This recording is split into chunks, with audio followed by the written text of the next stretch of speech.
我爱你有，我爱你有。Mi, stand by dah 6.30 nak balik ni. Kejap lah, ada satu customer lagi ni. Tengah tunggu dia hantar dokumen.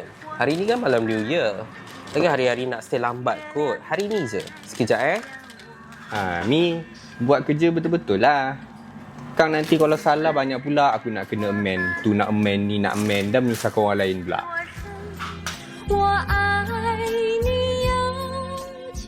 Hai. Alamak, customer. Hai. Hey, Kak. Bang nak tanya, motor LCSE ready stock tak? Kak, sebenarnya kita nak tutup dah. Kak datang lusa boleh? Sebab esok kita New Year. Oh, ya Kita ke? tutup. Akak datang lusa Okay. Tak apalah. Mi. Kita apa aku settle. Akak nak cari motor apa? Motor LCSE. Oh. Ready stock tak? Ada. Sebab akan cari merata-rata tadi sekarang ada. tu.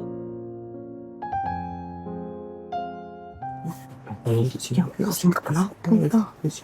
Faiz, kau asal kau ambil customer tadi? Kau dah tahu kan malam ni malam tahun baru. Asal kau ambil? Kau dah tahu perangai bos macam mana? Kalau kita tak sambil semua, kita semua tak boleh balik, kau tahu? Ini menyusahkan betul lah kau ni. Apa masalahnya? Aku nak buat sale kan last minute. Kau tak nak lantak kau lah. Kisah pula aku. Kau nak keluar sale ke kau nak buat bos sebenarnya? Apa yang kacau ni? Tak adalah bos. Si Faiz ni, dia sengaja nak lengah-lengahkan masa. Padahal dia dah tahu kot kita nak tutup kedai. Tapi dia ambil customer last minute. Sengajalah kan? Apa masalahnya? Saya nak buat sales last minute je kan? Tak apalah. Faiz, settlekanlah semua dulu. Okay, bos.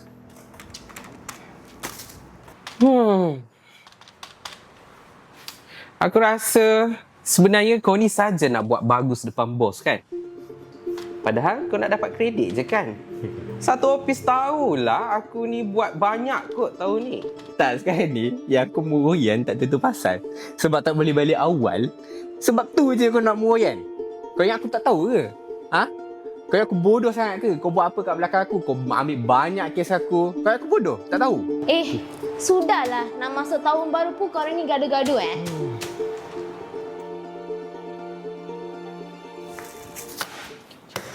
Dah, memang bos. Dah siap.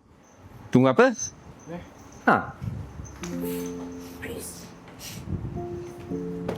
Thank you. Okay.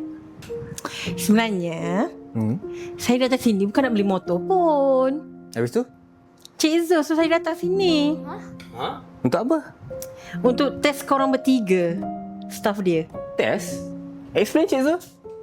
Okey, sebenarnya macam ni. Tahun depan, kita nak buka satu cabang baru. So, saya perlukan satu tim di mana semua ahli pasukan dia adil dan tak pentingkan diri sendiri. Okey? Amy, kau bagus. Top sales kedai ni. Tapi itulah satu je.